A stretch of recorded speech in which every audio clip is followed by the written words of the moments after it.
selamat pagi teman-teman semua Sobat UB Radio dan juga teman-teman yang sudah menantikan nih. Bentar lagi bakalan ada apa nih? Ada Brown Talk Show. Jadi yuk untuk teman-teman semuanya Sobat UB Radio bisa ajak keluarga kamu, adik kamu atau siapapun itu, karena kita di sini akan membahas tentang apa ya? Ini pasti benar-benar yang ditunggu-tunggu juga sama mahasiswa baru yang pastinya.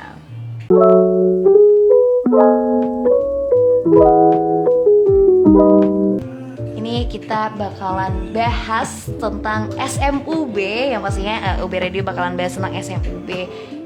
Boleh nih ramein kolom chat juga nih gimana kabarnya, atau mungkin yang udah penasaran banget kira-kira SMUB tahun ini bakalan gimana ya, atau sama atau beda ya sama yang tahun lalu. Hari ini kita akan membahas topik yang sangat menarik. Tentunya kita akan membahas sosialisasi penerimaan mahasiswa Universitas Brawijaya jalur mandiri 2022-2023. Dan pasti udah banyak banget mahasiswa baru Universitas Brawijaya atau mungkin calon mahasiswa baru Universitas Brawijaya yang udah menantikan obrolan ini bersama dengan narasumber kita yang luar biasa, dan pastinya kabarnya baik dan bersemangat ya Pak. Di pagi hari ini kita bersama dengan Bapak Kotok Gurito, Kasubdif Humas dan Kearsipan Universitas Brawijaya, dan juga Bapak Heri Prawoto Widodo SOS MAB dari Sekretaris Direktorat Administrasi dan juga Layanan Akademik Universitas Brawijaya. Sebelumnya bagaimana kabarnya Bapak? Mungkin bisa disapa-sapa terlebih dahulu teman-teman yang menyaksikan ini juga. Ya, selamat pagi, selamat menjelang siang. Saya dengan Heri Prawoto. Semoga sehat selalu sampai ketemu dengan kami, dan saya sangat senang sekali di siang hari ini. Dengan Bapak Kotak sendiri bagaimana Bapak kabarnya? Selamat pagi, selamat berjumpa, salam Indonesia Raya. Sehat selalu buat pemirsa UB Radio dan UB pada umumnya, teman-teman di luar UB juga saya sapa, sehat selalu, sejahtera selalu. Ya. Iya, bener banget Bapak, kita bersama di Brown Talk Show. Dan semoga teman-teman Sobat UB Radio juga kabarnya baik-baik juga ya. Dan mungkin bisa diperkenalkan kembali Bapak, seperti apa sih Universitas Brawijaya ini Pak? Mungkin kita flashback dengan program seleksi Universitas Brawijaya yang mulai dari SNMPTN, kemudian SBMPTN. Mungkin bisa nih disampaikan dari Bapak Kotok sendiri, ini sudah sejauh mana sih progresnya? Sejauh ini kita di Universitas Brawijaya sudah mengumumkan, bisa dicek di selma.b.ac.id, pengumuman bagaimana penerimaan mahasiswa baru jalur nasional maupun jalur mandiri ya. Kalau nasional kita semua udah tahu, paham, di Senam PTN, UB karena statusnya sudah PTNBH menerima kuota 20%. Sedangkan di SBMPTN kita menerima 30%. Untuk jalur mandiri kita perbanyak 50%, ya, sesuai dengan ketentuan. Dan untuk jalur-jalur yang sudah tinggal menunggu pengumuman, diantaranya adalah jalur UTBK SBMPTN dan jalur mandiri prestasinya UB. Masing-masing sama ya, diumumkan tanggal 23 ya Pak Eri ya. 3. Ya, yang sekarang masih dibuka adalah jalur mandiri rapor dengan menggunakan nilai rapor yang ditutup sampai tanggal 24 Juni. Oke, terima kasih Bapak atas informasinya. Mungkin dari yang ingin Wika tanyakan terlebih dahulu, ini kan sama, hampir mirip ya dengan SNMPTN yang mungkin sama-sama menggunakan nilai raport. Dan mungkin bisa nih disampaikan oleh Bapak Kotak sendiri, kira-kira kriteria apa sih yang mungkin akan bisa dipersiapkan untuk teman-teman calon mahasiswa baru Universitas Brawijaya yang ingin mendaftar SMUB melalui rapor dan juga prestasi. Ya, kalau jalur prestasi sudah ditutup dan tinggal menunggu pengumuman ya. Kalau yang masih dibuka adalah jalur mandiri rapor. Ya, kalau mandiri rapor silahkan nanti adik-adik sambil saya jelaskan. Mungkin nanti akan dipertegas oleh Pak Heri. Bisa dicek di webnya selma.ub.ac.id ya, kita buka ya. Jadi persyaratannya sudah jelas menggunakan rapor semester 1 sampai 5 ya Pak Heri ya. Ya. Dan nanti adik-adik juga bisa mengirimkan nanti semua tata cara, jadwal, ketentuan, syaratnya semua ada di selma.ub.id. Gitu. Oke, terima kasih Bapak atas jawabannya. Jadi buat teman-teman yang mungkin penasaran, kira-kira ada peraturan apa aja, kemudian nanti untuk SBUB yang melalui rapor ini kualifikasinya apa aja, bisa aja langsung dicek di websitenya di selma.ub.ac.id, atau mungkin juga yang udah siap bisa langsung mendaftarkan di websitenya, mungkin ya bisa dicek juga di admisi.ub.ac.id. Dan mungkin untuk pertanyaan selanjutnya juga ini Bapak berkaitan juga dari status PTNBH Universitas Brawijaya ini, kira-kira ada nggak ya Pak dampak yang akan diberikan untuk penerimaan mahasiswa baru pada tahun ini? Mungkin bisa dijelaskan perubahannya nanti seperti apa, atau mungkin dalam kurikulumnya sendiri itu kira-kira bagaimana ya nanti Pak? Ini cocok Pak Heri nih, karena beliau adalah sekretaris akademik, pelayanan akademik. Silakan Bapak. Ya. Silakan Bapak Heri boleh untuk langsung Ini menjawab. suara saya dengar, Mbak? Sudah terdengar dengan jelas Bapak. Oke, baik, terima kasih. Jadi semoga sehat selalu untuk teman-teman semua. Jadi untuk perubahan ke PTNBH sebenarnya tidak ada hal yang baru. Jadi secara prinsip adalah sama, cuman dalam kuota untuk penerimaan mahasiswa baru saja yang ada perubahan dari yang sebelumnya BLU menjadi PTNBH. Jadi kalau sebelumnya jalur nasional itu 70%, sekarang jalur nasional tinggal 50% dan sisanya adalah 50% jalur mandiri. Jadi sebenarnya secara biaya juga tidak ada kenaikan, hanya alokasinya saja yang sebelumnya 30% naik menjadi 50%. Tapi untuk biaya sama, memang menjadi perbedaan. Kalau sebelumnya bisa mendapatkan KIP kuliah di jalur SN akan sedikit berkurang, karena SN sama SBMPTN juga alokasinya turun dari yang sebelumnya 70 tinggal 50%. Jadi itu aja yang sebenarnya membedakan. Kalau kurikulum hal-hal yang lain itu tidak banyak, tapi yang pasti semuanya kita ingin menjadi yang terbaik untuk memberi layanan kepada seluruh mahasiswa. Oke, terima kasih Bapak atas jawabannya. Jadi untuk teman-teman yang mungkin tadi juga bertanya-tanya nih, kira-kira ada berapa sih kuotanya untuk jalur mandiri, SBMPTN dan lain sebagainya, juga sudah disampaikan oleh Bapak Heri barusan saja ya. Jadi untuk kamu Sobat UB Radio dan juga teman-teman yang mungkin sedang berjuang, ayo lebih semangat lagi pastinya. Dan kira-kira mungkin bisa digambarkan juga Bapak untuk calon mahasiswa Universitas Brawijaya nanti, mahasiswa baru pastinya, itu kira-kira ada sarana apa, atau mungkin bisa diberikan penjelasan juga terkait fasilitas penunjang yang nanti akan diberikan oleh Universitas Brawijaya. Ya, baik ya. Jadi sarana ini kan sebenarnya kita sudah melengkapi semua standar. Jadi mulai dari laboratorium, kemudian sarana kelas, dan diinformasikan untuk periode semester ganjil tahun 2022 kemungkinan besar kuliah sudah luring. Jadi kalaupun ada hybrid tapi jumlahnya nggak banyak, tapi diharapkan mahasiswa sudah bisa hadir dan tidak ada pandemi lagi. Tapi ini masih menunggu karena sifatnya juga belum bisa memastikan apakah aman 100%, tapi kita berusaha untuk mengikuti proses secara protokol kesehatan.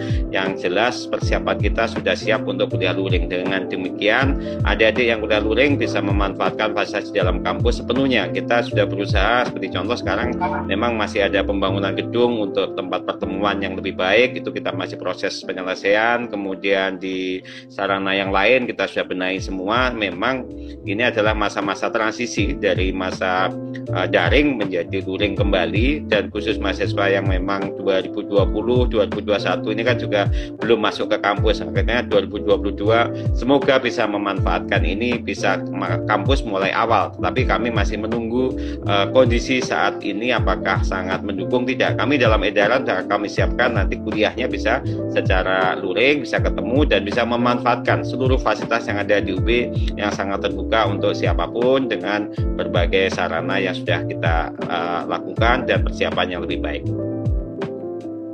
Oke, terima kasih Bapak atas jawabannya dan amin semoga Universitas Brawijaya bisa segera melaksanakan perkuliahan secara luring, karena dari saya sendiri nih Pak, saya angkatan 2021 juga pengen bisa mencoba gitu ya untuk bisa menggunakan segala sarana dan prasarana yang diberikan oleh Universitas Brawijaya untuk perkuliahan luring nantinya.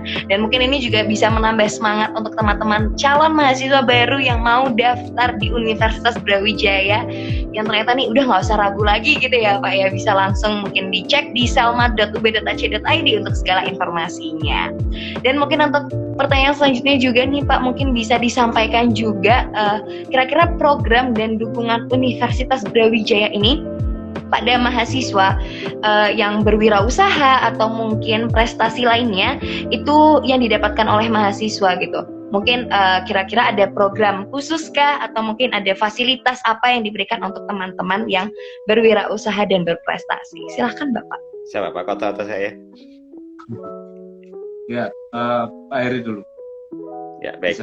Jadi gini, ada banyak kegiatan, seperti contoh sekarang ada mahasiswa berwirausaha atau mahasiswa yang memiliki kan tagline-nya UB adalah kampus entrepreneur kan gitu. Dengan demikian mereka diminta untuk bisa aktif untuk mengikuti kegiatan di wirausaha. Kemudian Brawijaya juga punya wadah Brawijaya Wirausaha. Jadi inovasi ini juga sangat ditunjang dengan berbagai macam pendampingan, pendanaan maupun berbagai macam klinik yang memastikan apa yang dilakukan oleh mahasiswa itu punya dasar, punya rancangan yang bagus sehingga untuk pengembangan kedepannya itu juga sangat baik. Jadi kita sudah banyak mendapatkan apresiasi atau award dari pihak luar bahwa aktivitas kegiatan wirausaha UB sangat bagus sehingga ini menjadi salah satu tonggak bahwa mahasiswa UB adalah mahasiswa yang memang punya bakat di wirausaha yang nantinya menjadi salah satu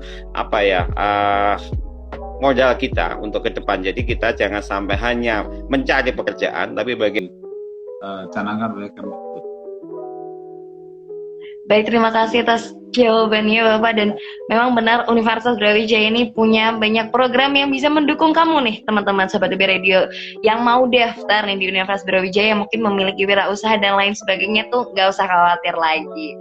Dan mungkin kita langsung masuk ke pembahasan ini, mana sudah menjadi topik yang sudah ditunggu-tunggu juga, yaitu berkaitan dengan SMUB untuk jalur mandiri melalui nilai rapot ya Bapak untuk di tahun 2022 dan 2023, tahun ajaran 2022-2023. Dan mungkin bisa dari Pak Toto atau mungkin juga Pak Heri bisa menjelaskan kira-kira syarat apa aja sih yang harus dipenuhi oleh peserta yang bisa mendaftar SMUB ini sendiri.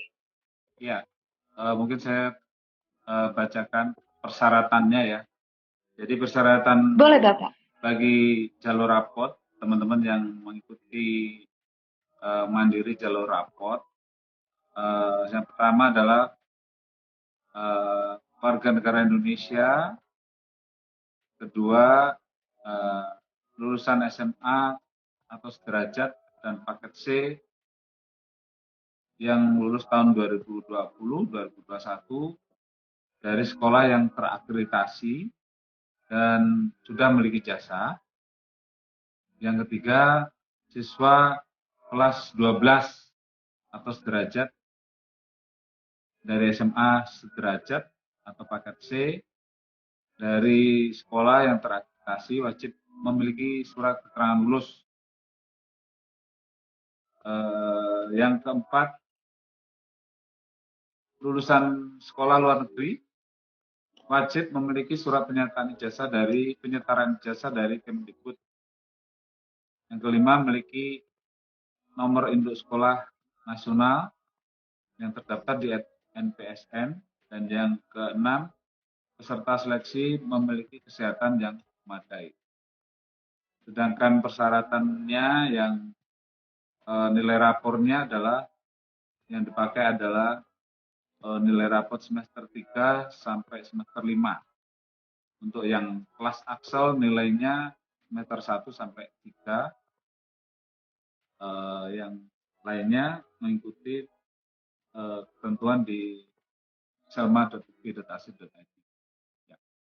Baik, terima kasih Bapak atas jawabannya dan mungkin tadi ada sedikit beberapa pertanyaan nih dari teman-teman yang menyaksikan live Instagram juga nih, ada yang bertanya, apakah untuk daftar mandiri UB jalur prestasi yang kemarin ya, atau mungkin nanti dari jalur rapot yang ingin menggunakan sertifikat itu apakah harus sertifikat akademik atau bisa non-akademik juga nih Bapak?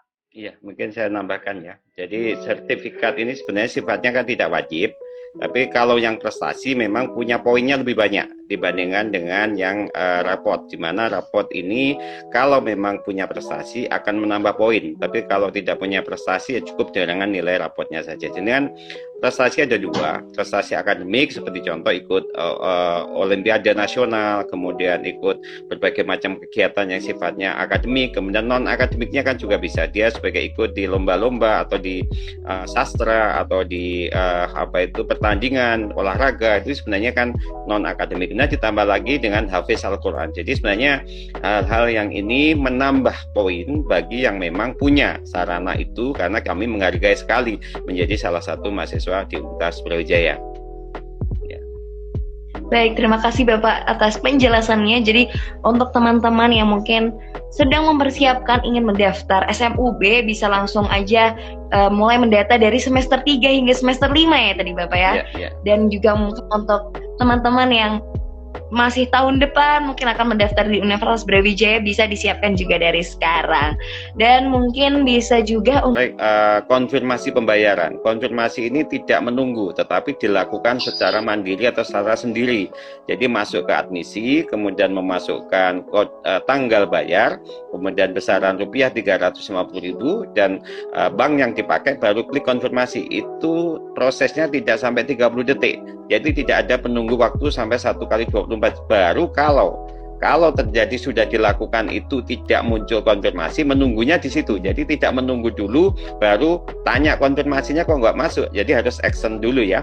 Jadi itu yang sering terjadi, kami mendapatkan siswa-siswa ini tidak melakukan aktivitas di admisi tapi hanya menunggu, akhirnya tidak bisa mendaftar lebih lanjut meski sudah membayar. Jadi hal-hal yang kadang-kadang sepele tidak dijalankan, akhirnya tidak bisa memproses pendaftaran. Jadi sebenarnya secara aturan ketentuan sudah kami tuliskan semua di dalam Selma.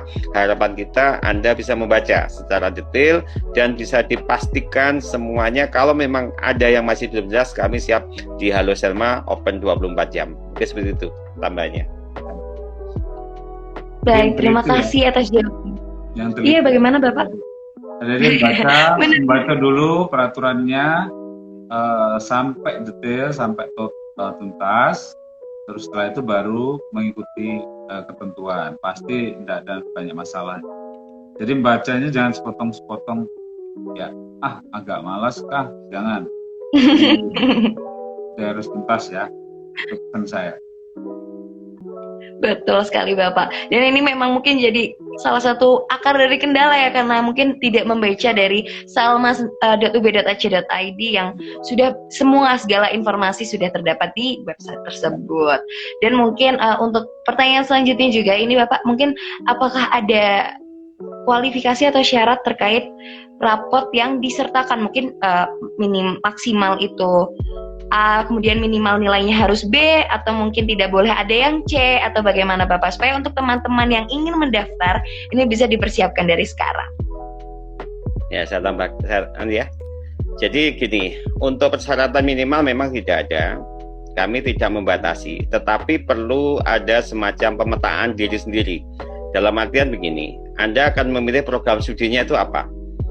Dengan program studi ini akan kelihatan sebenarnya persaingan yang harus dihadapi untuk program studi tertentu itu kan sebenarnya bisa ditebak dari SNMPTN, dari SNMPTN itu akan kelihatan kalau prodi ini favorit. Kalau sudah prodi favorit berarti memerlukan nilai yang lebih, kan gitu. Jadi kalau Anda ingin kedokteran, kemudian Anda tidak pernah ranking di atas di 1 sampai 3, kemudian itu menjadi ya potensinya kecil. Karena apa? Yang dihadapi adalah sangat banyak siswa-siswa yang rankingnya di atas 1 sampai 5 lah maksimal. Jadi itu menjadi salah satu. Kemudian Anda pilih di Fakultas Ilmu Sosial dan juga di akuntansi. Akuntansi ini juga persaingannya sangat tinggi, sehingga nanti kalau memilih ke sana minimal memiliki ranking yang lebih bagus dibandingkan dengan yang lain. Jadi alternatif seperti itulah yang bisa membantu kepada adik-adik untuk memilih program studinya. Dan juga masih ada dalam hal memilih program studi itu asal saja. Asal itu begini, kalau kuotanya sedikit, kemudian di pilihan kedua, itu nggak ada artinya. Karena apa? Sudah otomatis akan gugur, karena kuotanya yang kedua lebih sedikit dibandingkan yang pertama. Sehingga yang pertama itu kalau bisa kuotanya lebih sedikit dan kedua yang lebih banyak. Jadi kalau gagal di pilihan 1, akan ke pilihan 2. Jangan sampai gagal pilihan 1, pilihan 2-nya otomatis. Itu yang akan merugikan kepada Anda cara memilih program studinya. Mungkin seperti itu. Terima kasih.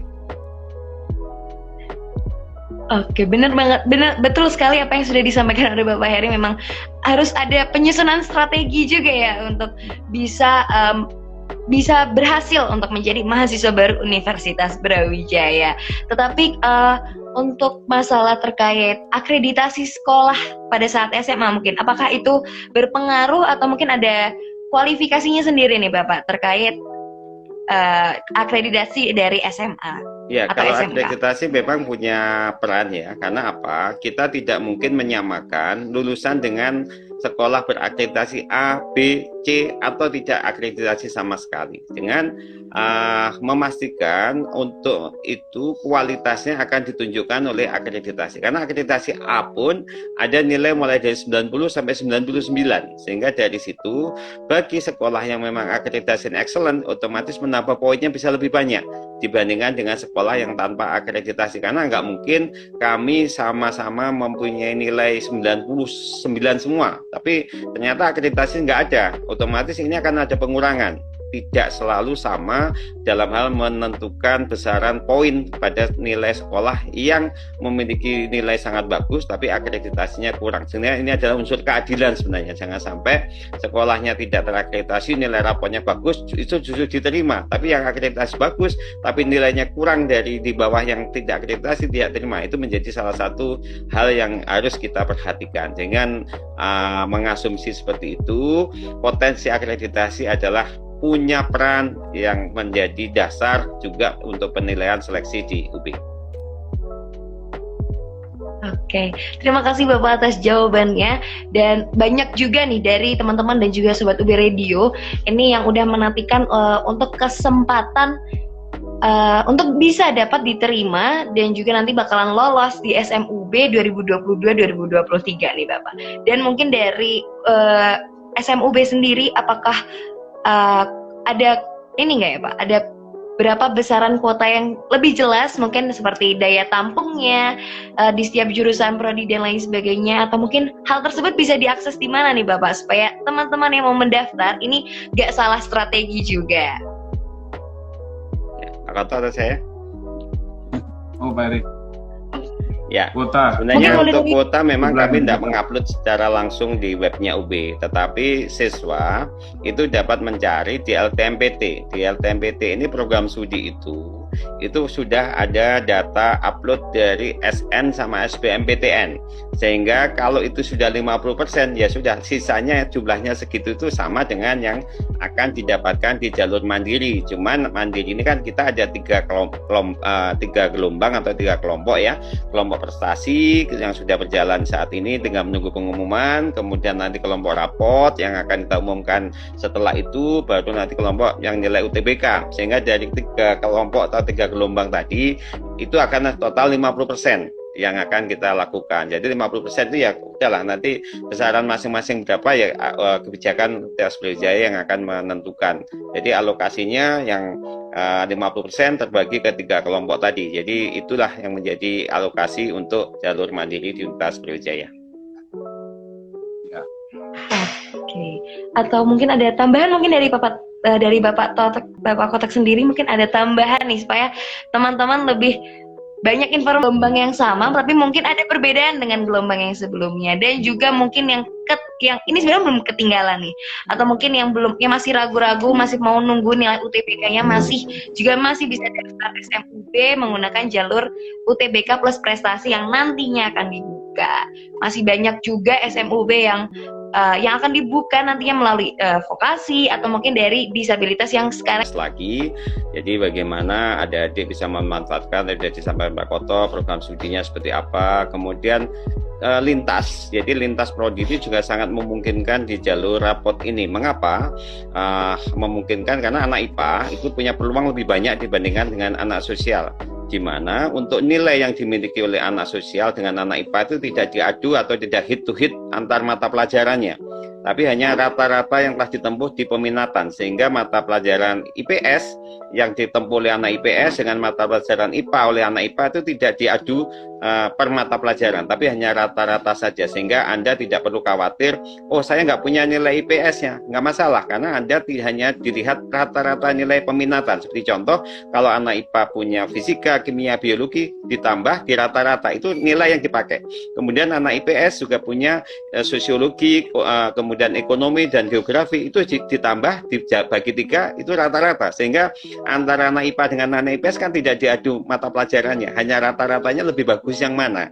Baru mata pelajaran wajibnya seperti matematika, bahasa Inggris, bahasa Indonesia diadu itu terbaiknya yang mana. Sehingga dengan demikian anak IPA dengan IPS tidak ragu lagi untuk saling bersaing. Memang peluang anak IPA bisa lebih banyak karena anak IPA punya peluang bisa memilih seluruh prodi, tapi anak IPS tidak bisa memilih seluruh prodi. Jadi itu yang menjadi pertimbangan bagaimana Anda bisa memilih prodi yang memang relevan, prodi yang sesuai dengan yang ada kata-kata anak sekarang itu sesuai passionnya atau sesuai dengan keinginannya. Apapun, Anda bukan dipaksa memilih prodi, tapi Anda memiliki informasi yang lengkap. Prodi itu yang harus ditempuh apa, mata kuliahnya bagaimana, mungkin ada informasi dari kakak kelasnya, kuliah di sini itu bagaimana. Jangan sampai Anda menyesal setelah masuk akhirnya tidak menjalani kuliah dengan baik. Mungkin itu saja pesan saya.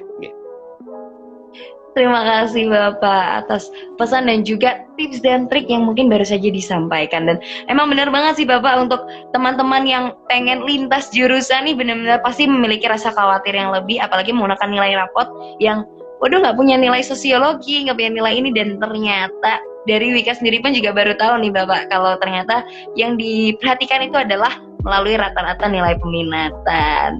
Ini benar-benar informasi yang sangat informatif banget, dan jadi buat teman-teman nih yang sekarang belum nonton bisa diajak-ajakin lagi, karena ini benar-benar akan memberikan segala informasi buat kamu yang mau mendaftar SMUB 2022-2023 nih Sobat UB Radio.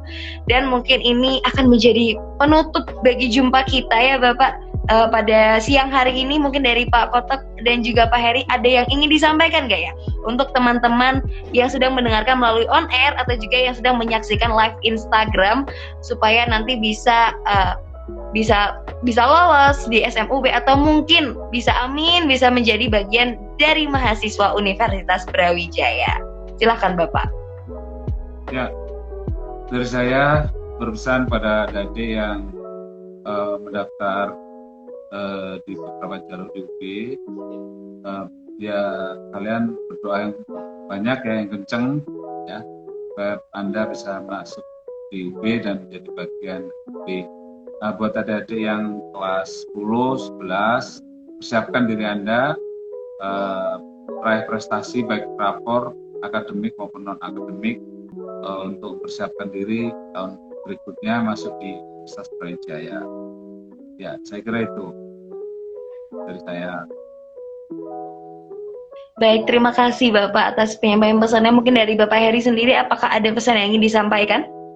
Kami hanya berpesan karena ini untuk tambahan informasi saja, di mana kami mohon maaf untuk yang penerimaan mahasiswa prestasi mengalami jadwal yang berubah karena memang harus mengikuti ketentuan yang berlaku dan kebijakan pimpinan, harus menunggu proses SBMPTN dan baru kita umumkan di tanggal 23 Juni pukul 18.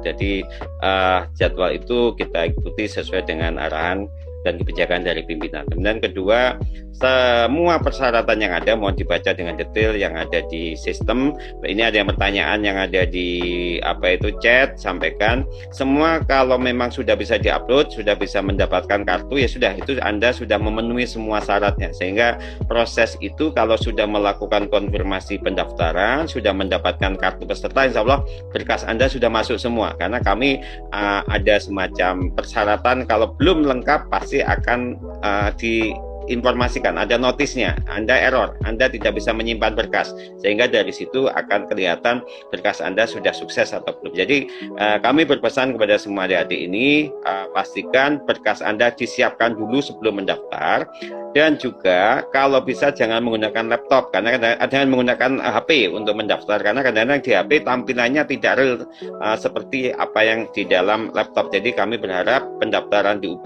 menggunakan laptop agar Anda kemudahan untuk proses pendaftaran dan tidak ada kendala lagi. Mungkin tambahan seperti itu aja. Terima kasih.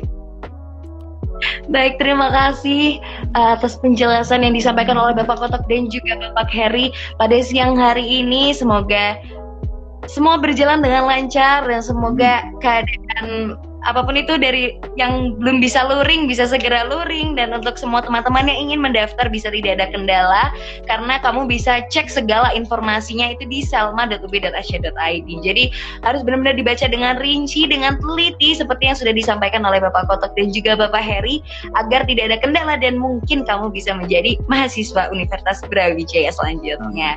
Dan begitu saja kayaknya Sobat UB Radio perbincangan kita di Brown Talk Show ini, yang tadi kita udah bincang-bincang bersama dengan Bapak Kotok Burito SE selaku Kasubdif Humas dan Kearsipan Universitas Brawijaya, dan juga bersama dengan Bapak Heri Prawoto Widodo Esos MAB dari Sekretaris Direktorat Administrasi dan Layanan Akademik. Sekali lagi saya mengucapkan terima kasih atas waktu yang telah diberikan oleh Bapak Kotok dan juga Bapak Heri di siang hari ini. Semoga semua berjalan lancar dan semoga keadaannya selalu sehat ya Pak. Amin. Alhamdulillah semuanya sehat. Terima kasih banyak. Sampai jumpa. Kami tunggu di UB untuk adik-adik semua. Siap Bapak. Terima kasih Bapak atas waktunya. Mungkin Bapak sudah bisa untuk meninggalkan live streaming. Terima kasih Bapak. So, thank you for teman-teman yang udah stay tune di Brown Talk Show. Sekali lagi kami ucapkan terima kasih and see you lagi di This is Brawijaya.